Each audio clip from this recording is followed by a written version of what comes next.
Hello दोस्तों, आज के इस वीडियो में हम इस चैनल के माध्यम से आपको कक्षा 10वीं के जो हाई स्कूल के प्रैक्टिस सेट हैं 2023-24 के, इनको सॉल्व कराने वाले हैं। तो वीडियो में अंत तक बने रहेगा। चलिए हम आगे बढ़ते हैं और सबसे पहले हम वस्तुनिष्ठ प्रश्नों को हल करेंगे। तो इसमें पहला प्रश्न है कि सही विकल्प चुनकर दीजिए। लिखिए, ऊपर दी हुई अभिक्रिया किस प्रकार की है? तो ये अभिक्रिया किस प्रकार की है? विस्थापन अभिक्रिया। दूसरा प्रश्न है, खाद्य पदार्थों के डिब्बों पर जिंक की बजाय टिन का लेप होता है क्योंकि टिन इस ऑप्शन सी, टिन की अपेक्षा जिंक अधिक अभिक्रियाशील है। अगला है, पाइरूवेट के विखंडन से यह कार्बन डाइऑक्साइड जल तथा ऊर्जा देता है। यह क्रिया होती है, यह क्या होती है? इसका उत्तर है माइटोकॉन्ड्रिया। अब है चौथा, मस्तिष्क उत्तरदायी है किसके लिए? तो इन चारों ऑप्शन में से क्या है? उपरोक्त सभी। अगला है, परागकोश में होते हैं। तो परागकोश में क्या होते हैं? परागकण।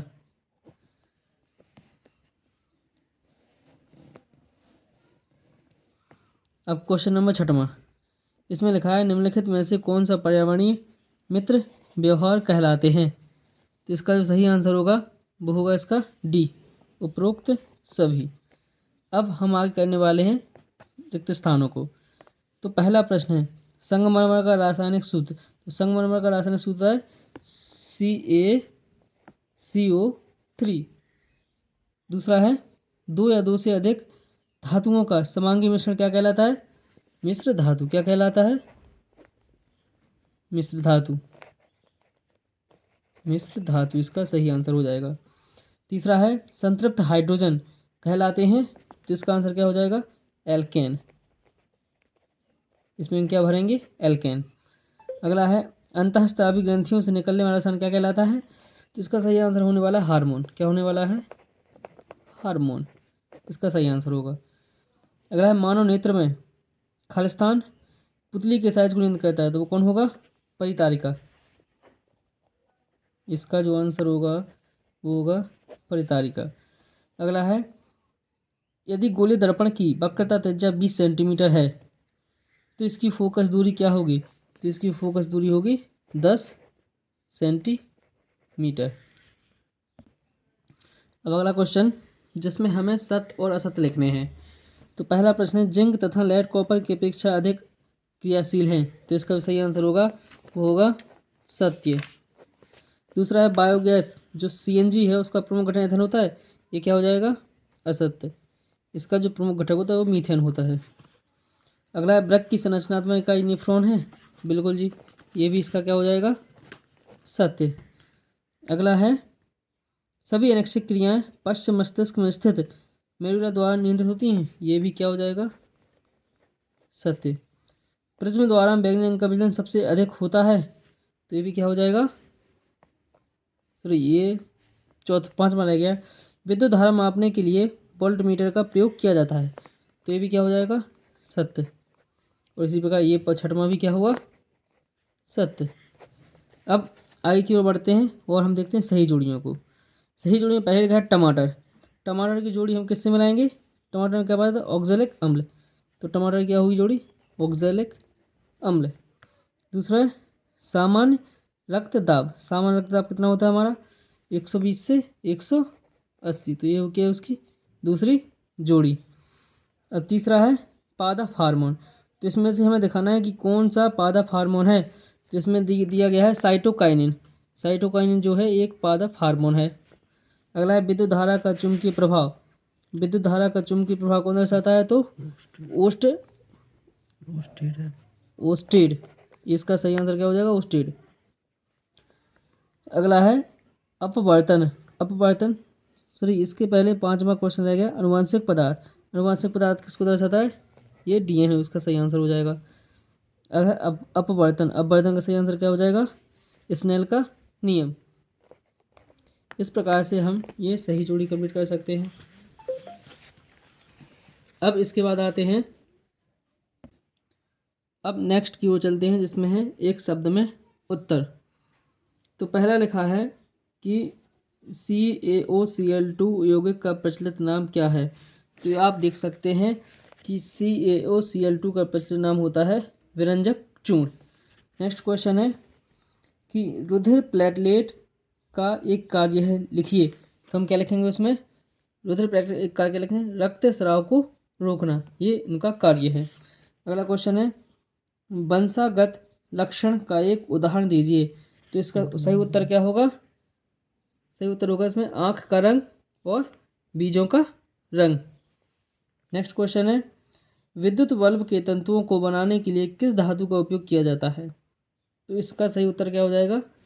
टंगस्टन। अगला है विद्युत परिपथ में लघुपथन या अतिभरण के बचाव के लिए कौन सी युक्ति का प्रयोग किया जाता है? तो इसका जो सही आंसर होगा वो होगा विद्युत फ्यूज। अगला प्रश्न है लेंस का सूत्र लिखिए।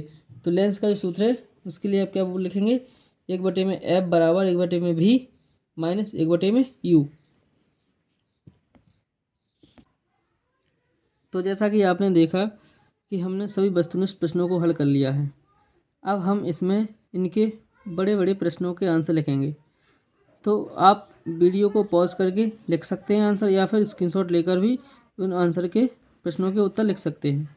जिसमें पहला प्रश्न दिया गया है जो कि 6वां क्रमांक का है, इस प्रश्न का है उत्तर मैं आपको दिखा रहा हूँ, तो आप उसको देख लीजिए या उसको नोट को भी कर सकते हैं, स्क्रीनशॉट भी ले सकते हैं। तो प्रश्न जो है कि धातु के साथ अम्ल की अभिक्रिया होने पर कौन सी गैस निकलती है? तो इसका जो आंसर सही होगा, देखिए इसका जो सही आंसर है वो है, आप देख सकते हैं कि दिया गया धातु के साथ अम्ल की अभिक्रिया होने पर प्रायः हाइड्रोजन गैस मुक्त होती है। आप उसमें इतना लिख सकते हैं, यहाँ तक कि आप जब तक जलती हुई तीली इस गैस के पास लाते हैं तो यह फट फट की ध्वनि के साथ जलती है। यहाँ तक आप इसका आंसर दे सकते हैं। प्रश्न क्रमांक 6 के अथवा में एक प्रश्न दिया गया है जिसमें हमें 4 विलयन ABCD की जब सार्वत्रिक सूचक से जांच की जाती है तो pH मान क्रमशः इस प्रकार प्राप्त होगा, कौन सा विलयन का होगा? तो आप देख सकते हैं इसमें इनके उत्तर। पहला लिखा है प्रबल क्षार। प्रबल क्षार के लिए क्या होगा? इसमें आप देख सकते हैं ए का लिखा है विलयन V प्रबल क्षार ये है, इसका pH मान कितना होगा? 11। नेक्स्ट क्वेश्चन दिया ऑप्शन में दिया गया, इसमें क्या हो जाएगा? प्रबल अम्ल। तो प्रबल अम्ल के लिए हम आंसर क्या लिखेंगे?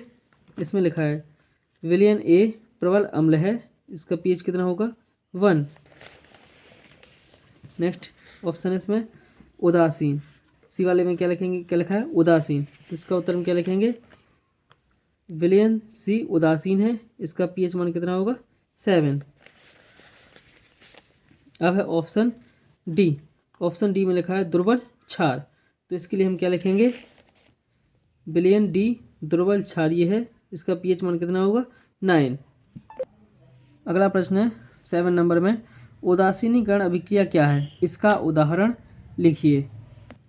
तो इसमें हम उत्तर लिख सकते हैं, ये दिया गया है, जैसे दिया है किसी अम्ल तथा क्षार की अभिक्रिया जिसमें लवण तथा जल प्राप्त होते हैं उसे उदासीनीकरण अभिक्रिया कहते हैं। इस प्रकार से आप इसका उत्तर यहाँ से लेके यहाँ तक लिख सकते हैं। आपको साथ में उसमें अभिक्रिया भी लिखनी है। 7वें के अथवा का प्रश्न है बेकिंग सोडा का सूत्र एवं 2 उपयोग लिखिए। तो जैसा कि बेकिंग सोडा का सूत्र होता है NaHCO3। ये बेकिंग सोडा का सूत्र होता है और इसके जो उपयोग हैं आप इसमें से लिख सकते हैं। जैसे लिखा है बेकिंग सोडा के उपयोग, ये पहला उपयोग दिया गया है, इसका यहाँ पे ये दूसरा उपयोग दिया गया है। तो आप यहाँ तक 2 उपयोग लिख सकते हैं। अगला प्रश्न दिया गया 8वां कि एथेनोइक अम्ल एवं ब्रोमोपेंटेन की संरचना बनाइए। तो आप देख सकते हैं कि एथेनोइक अम्ल इस प्रकार से देखें, ये लिखा है एथेनोइक अम्ल, इसमें ये संरचना दी गई है, एथेनोइक अम्ल की संरचना दी गई, तो आप इसको देखकर बना सकते हैं। और इसमें आपको ब्रोमोपेंटेन की संरचना दी गई है, तो ये जैसा कि ये दी गई है आपको इधर ब्रोमोपेंटेन की संरचना उसके ऊपर, तो आप इसमें से देखकर उसको भी बना लीजिए। अब 8वें के अथवा वाला प्रश्न दिया गया है इसमें O2 और CH4 की इलेक्ट्रॉन बिंदु संरचना बनाइए। तो इसमें O2 नहीं, इसमें CO2 होना चाहिए। क्या होगा इसमें? CO2 और CH4 की इलेक्ट्रॉन बिंदु संरचना समझाइए। तो हम दिखाएंगे आपको कि CO2 की कैसे इलेक्ट्रॉन बिंदु संरचना बनानी है। तो आप देख रहे हैं कि जैसे ये बीच में कार्बन बना है, तो कार्बन के ऊपर एक गोला बनाया गया और हम जानते हैं कार्बन की संयोजकता 4 होती है।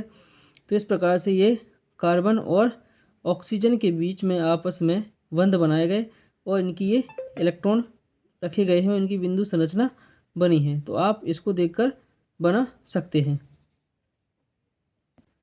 और इस प्रकार आप इसमें CH4 की भी संरचना बना सकते हैं। ये देख सकते हैं आपके पास बीच में कार्बन दिया गया है और चारों तरफ इसमें हाइड्रोजन दिए गए हैं, 4 हाइड्रोजन। प्रश्न क्रमांक 9, इसे पूछा गया कि साबुन और अपमार्जक में 2 अंतर लिखिए। तो ये दिए गए हैं आपको साबुन और अपमार्जक में अंतर। तो इसमें से आप अपने हिसाब से कोई भी 2 अंतर लिख सकते हैं। अब इस प्रश्न क्रमांक 9 के अथवा वाले प्रश्न की बात करते हैं। तो क्या है हाइड्रोजनीकरण क्या है? इसका औद्योगिक अनुप्रयोग लिखिए। तो आप देख सकते हैं कि आपके सामने उत्तर दिया गया है। इसमें दिया गया हाइड्रोजनीकरण की परिभाषा। तो ये आपको परिभाषा दी गई है और आपको इस प्रकार से उसकी जो रासायनिक अभिक्रिया है उसको भी लिखना है। ये इथाइन है, इसको हमने हाइड्रोजन के साथ हाइड्रोजनीकरण कराया, तो ये उत्प्रेरक है और ये यहाँ पर उत्पाद के रूप में प्राप्त हुआ है और इसका औद्योगिक उपयोग भी आपके सामने लिखा है। तो इसमें आपको ये लिख देना है, हाइड्रोजनीकरण का उपयोग असंतृप्त वसा को संतृप्त वसा बनाने वाले उद्योगों में किया जाता है। मतलब यहाँ तेल से क्या बनाते हैं? वनस्पति घी, जिन्हें हम अपनी भाषा में जानते हैं ना, डालडा, वही है। तो ये उसकी भी रासायनिक अभिक्रिया है। अब प्रश्न क्रमांक 10वां, इसमें लिखा है कि 2 पादप हार्मोन के नाम एवं कार्य लिखिए। तो इसका उत्तर आप देख रहे होंगे, वीडियो में दिखाई दे रहा है स्क्रीन पर आपको। तो दिख रहे हैं कि पादप हार्मोन के नाम एवं कार्य। तो इसके अंतर्गत 4 दिए गए हैं। आप इसमें से कोई भी 2 उत्तर अपने हिसाब से लिख सकते हैं। अब इसका अथवा है, मधुमेह के रोगियों को इंसुलिन के इंजेक्शन की सलाह क्यों दी जाती है? तो इसका उत्तर आप देख सकते हैं, लिखा है कि मधुमेह के रोगियों की चिकित्सा इंसुलिन के इंजेक्शन देकर ही क्यों की जाती है। तो इसका उत्तर आप यहाँ से यहाँ तक दे सकते हैं।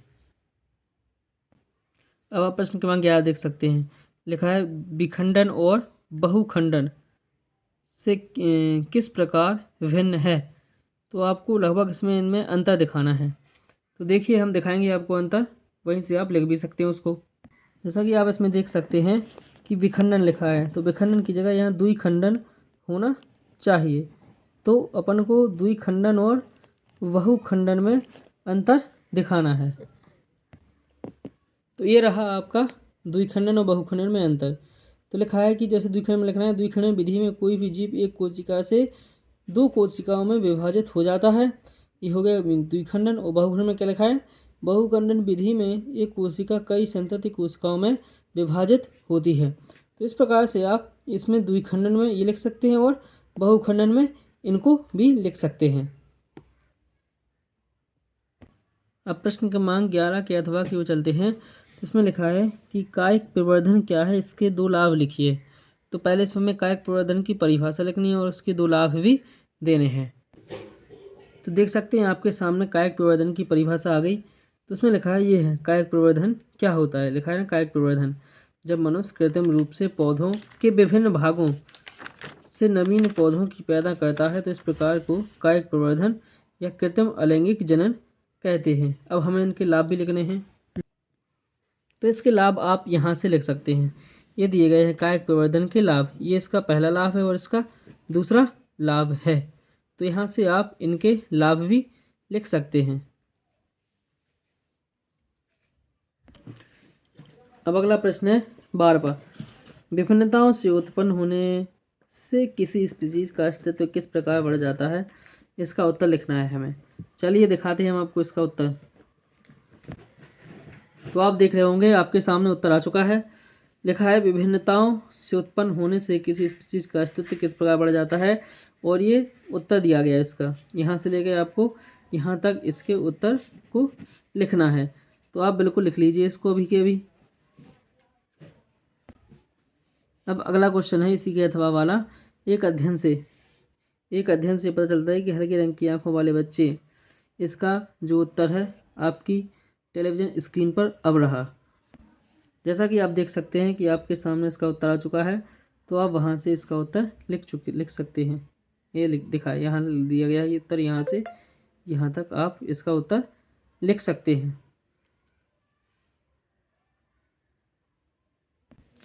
तो ये रहा आपका अगला प्रश्न आपके कंप्यूटर स्क्रीन पर। आपका प्रश्न है, वायु में गमन करती प्रकाश की एक किरण जल में तेजी प्रवेश करती है, क्या प्रकाश किरण अविलंब की ओर झुकेगी अथवा अविलंब से दूर हटेगी, बताइए क्यों। तो इसका उत्तर हम दिखाएंगे आप। इसी के साथ आपका उत्तर भी आपके कंप्यूटर स्क्रीन पर सामने आ चुका है, तो वहाँ से आप उसको देखकर लिख सकते हैं। ये आपका प्रश्न का उत्तर यहाँ से यहाँ तक दिया गया है, आप इसको जल्दी से नोट कर लीजिए। अब आपका अगला प्रश्न है इसी का अथवा वाला, हीरे का अपवर्तनांक 2.42, इसका कथन से क्या अभिप्राय है। इसका उत्तर देखना है तो लिखिए। ये रहा इसका उत्तर, हीरे का अपवर्तनांक आप देख सकते हैं, ये 2 लाइन दी गई हैं, इसी के उत्तर यहाँ तक आपको इसका आंसर लिखना है, आप लिख सकते हैं। अब अगला प्रश्न है प्रश्न नंबर 14, किसी चालक का प्रतिरोध किन कारकों पर निर्भर करता है। तो इसका उत्तर हम आपको दिखाने वाले हैं, बने रहिएगा कंप्यूटर स्क्रीन पर। और इसी प्रकार हम आपके लिए सामने उत्तर पर आ चुका है, और ये दिया गया है चालक के प्रतिरोध को प्रभावित करने वाले कारक। तो आप इस पर देख सकते हैं कि ये तार की लंबाई, चालक के अनुप्रस्थ काट का क्षेत्रफल, तार के पदार्थ की प्रकृति और चालक का तार, ये इसको प्रभावित करने वाले कारक हैं। तो आप इनको भी लिख सकते हैं। जल्दी से स्क्रीनशॉट ले लीजिए या फिर वीडियो को पॉज करके लिखना शुरू कीजिए। बढ़ते हैं अगले प्रश्न की ओर। अब प्रश्न क्रमांक 14 का अथवा है, विद्युत परिपथ आरेख में उपयोग होने वाले 4 अवयवों के नाम लिखकर उनके प्रतीक चिन्ह बनाइए। तो आपको स्क्रीन पर दिख रहे होंगे बहुत सारे नाम लिखे हैं, उनके प्रतीक चिन्ह बने हैं। तो आप इनमें से देखकर अपने क्वेश्चन के हिसाब से कोई 4 प्रतीक चिन्ह लिख सकते हैं, बना सकते हैं, उनके नाम भी लिख सकते हैं। तो ये रहा आपका अगला प्रश्न आपके मोबाइल स्क्रीन पर। प्रश्न क्रमांक 15, नाम है फ्लेमिंग का वाम हस्त का नियम लिखिए। तो भाई आपको फ्लेमिंग के वाम हस्त का नियम लिखना है, तो भाई हम बताएंगे आपको कैसे लिखना है, तो वीडियो में बने रहेगा और देखते रहेगा DR कोचिंग क्लासेस। ये रहा आपके कंप्यूटर स्क्रीन पर फ्लेमिंग के बाएं हाथ का नियम। इसमें आप देख सकते हैं कि ये फ्लेमिंग के जो है बायां हाथ है, उन्होंने अपना हाथ काट के चिपकाया था इस पर। आप इसका उत्तर लिख सकते हैं। अब रहा आपका अगला प्रश्न आपके स्क्रीन पर, जो कि दिया गया है प्रश्न क्रमांक 16, दिए गए क्षेत्र में चुंबकीय क्षेत्र एक समान है, इसे निरूपित करने के लिए एक आरेख खींचिए। तो भाई दिखाते हैं हम आपको इसका आंसर। तो भाई ये रहा आपका आंसर आपके मोबाइल स्क्रीन पर। आप इस प्रश्न का उत्तर इसमें से देखकर लिख सकते हैं, और आपको इसमें यार एक ग्राफ भी बनाना है, तो आप ग्राफ भी यहाँ से बना सकते हैं।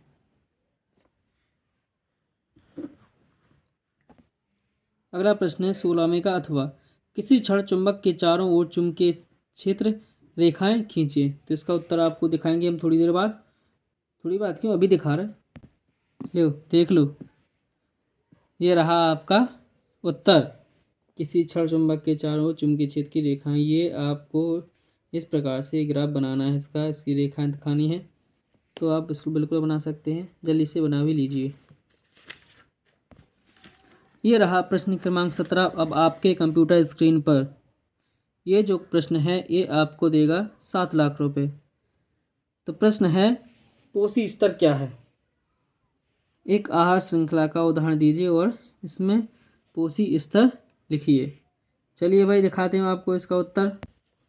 ये रहा आपके सामने इस प्रश्न का उत्तर, तो लिख लीजिए आप। ये देखा, इस प्रकार आपको यहाँ तक इसको भी इस ग्राफ को भी खींचना है और यहाँ पर इस श्रृंखला को भी बनाना है और इसको बना लीजिए। और इसको बनाने के बाद आप जीत जाएंगे 7 लाख रुपए, वो भी सपने में। अगला प्रश्न है जो कि 17वें का अथवा है। जैव निम्नीकरण पदार्थ क्या है, उदाहरण लिखिए। तो भाई लिखिए, इसका उदाहरण लिख लीजिए। ये लिखा है, देखिए, जैव निम्नीकरण पदार्थ क्या होते हैं, उदाहरण। ये लिखा है जैव निम्नीकरण पदार्थ की परिभाषा है और उसका ये उदाहरण दिया गया। तो आपको यहाँ तक लिख लेना है, फट से लिख लीजिए। अब आपका प्रश्न आता है 18वां, जो कि दिया गया है उभयधर्मी ऑक्साइड क्या होते हैं, उदाहरण लिखिए। तो भाई लिखो जी, आ गया, लिखो अब इसमें से जल्दी से, जल्दी लिखो नहीं तो भगा दें हम। शोर मोर नहीं करना है भाई, जल्दी से लिख लीजिए, बातें भी नहीं करना है बैठ के। अगला प्रश्न है जो कि 18वें का अथवा है। मिश्र धातु क्या है, कोई दो मिश्र धातुओं के नाम एवं संगठन लिखिए। तो भाई जल्दी से आ जाइए, ये प्रश्न देगा आपको, कुछ नहीं मिलेगा, सिर्फ 3 नंबर मिलेंगे। तो जल्दी से इसका उत्तर लिख लीजिए। तो भाई लिखिए, ये दिया गया है आपको स्क्रीन पर, आपको उत्तर दिखाई दे रहा है, परिभाषा भी लिखी है और उसमें ये मिश्र धातु दी गई है, उनके संगठन हैं, इनके उपयोग हैं। तो आपको सिर्फ क्या लिखना है, ये मिश्र धातु कोई 2 नाम लिखने हैं और में से दोनों के संगठन भी लिख लेने हैं। तो लिख लीजिए भाई। बढ़ते हैं अपने अगले प्रश्न की ओर। प्रश्न है 19वां, हाइड्रा में मुकुलन को स्पष्ट कीजिए।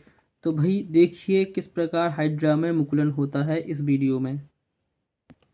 ये आ गया आपके सामने हाइड्रा और इसमें क्या हो रहा है, मुकुलन। तो भाई ये रहा भाई हाइड्रा, ये हो रहा है उसमें मुकुलन, ये मुकुलन से एक और हाइड्रा बन चुका है।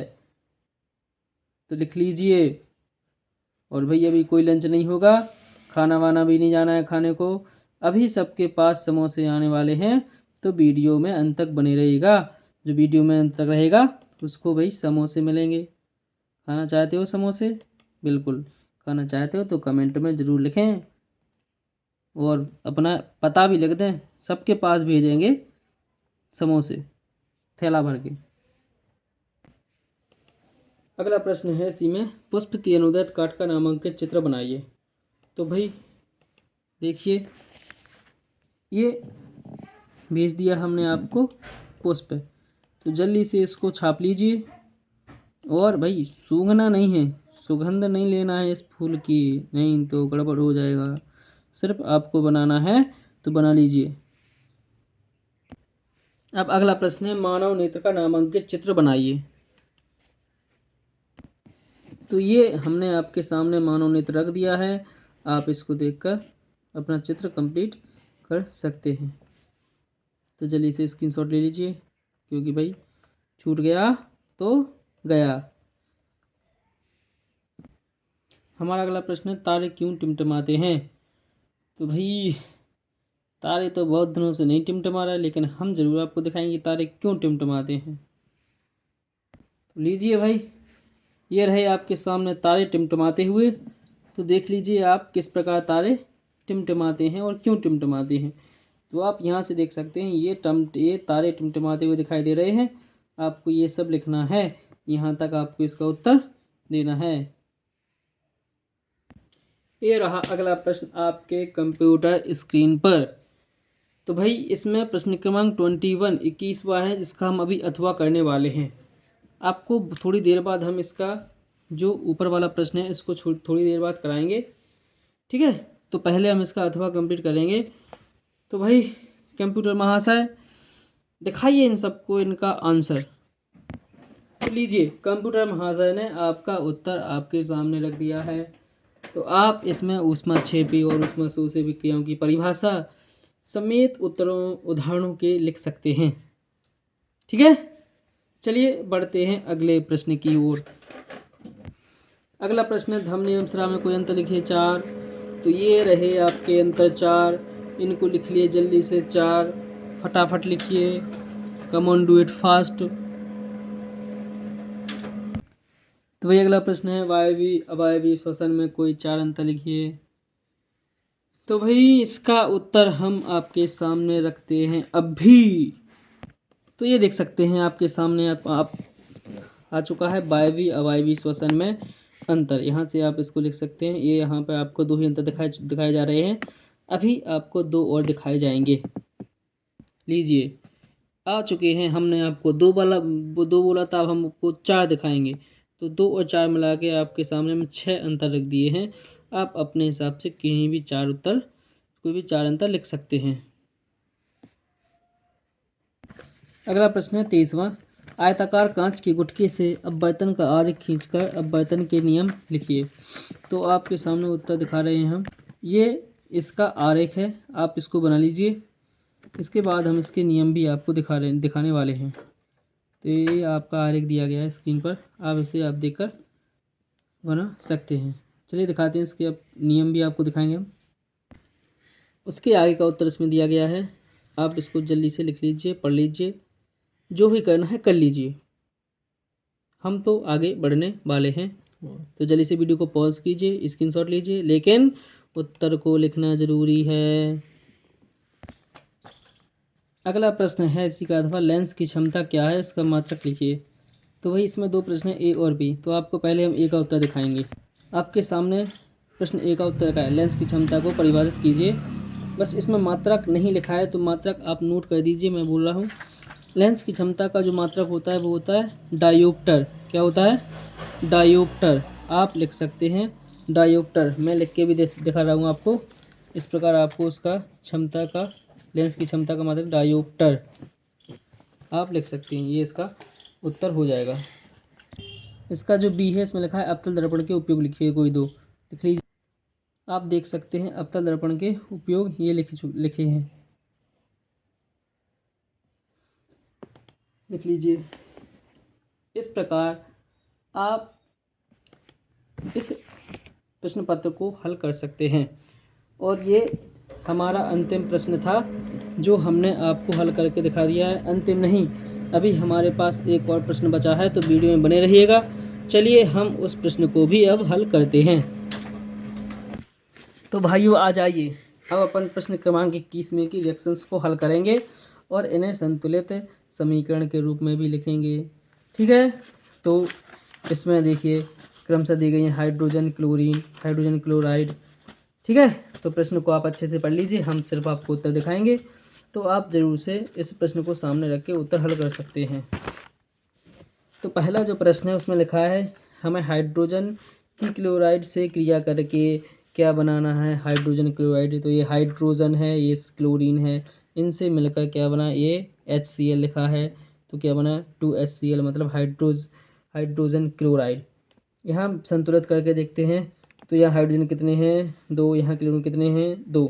इस प्रकार इसमें देख सकते हैं 2 हाइड्रोजन 2 क्लोरीन आ चुके हैं, मतलब ये हमारी रिएक्शन बिल्कुल सही है। नेक्स्ट क्वेश्चन है कि हमें सोडियम को जल के साथ अभिक्रिया कराना है और सोडियम हाइड्रोक्साइड प्लस हाइड्रोजन बनाना है। तो आप देख सकते हैं ये सोडियम है, ये जल है, जल के हमने 2 अणु लिए हैं। यहाँ पर ये प्राप्त हुआ है हमें सोडियम हाइड्रोक्साइड और हाइड्रोजन। अब बैलेंस करके देखते हैं, यह सोडियम का एक अणु है, तो इस तरफ भी सोडियम का एक ही अणु है। अब देखते हैं हाइड्रोजन के इस ओर 4 अणु हैं, तो क्या हाइड्रोजन के यहाँ पर 4 हैं? हाँ हैं, बिल्कुल हैं। 2 यहाँ पर, 2 यहाँ पर, कुल 4 हो गए। यहाँ पर ऑक्सीजन के 2 अणु हैं, तो क्या यहाँ पर ऑक्सीजन के 2 अणु हैं? जी हाँ, बिल्कुल 2 अणु हैं।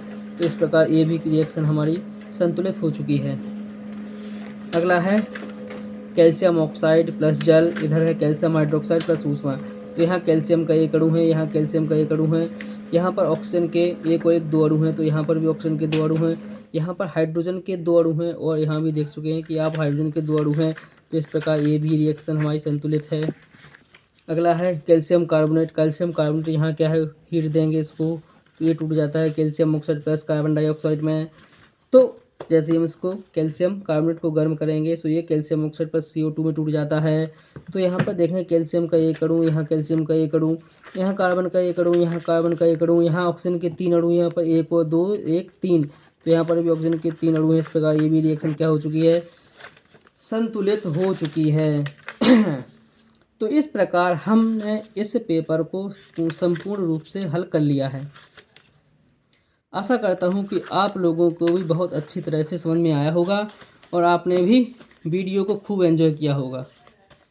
और भूल मत जाना, यदि समोसे चाहिए हो तो कमेंट करना बहुत ज़रूरी है।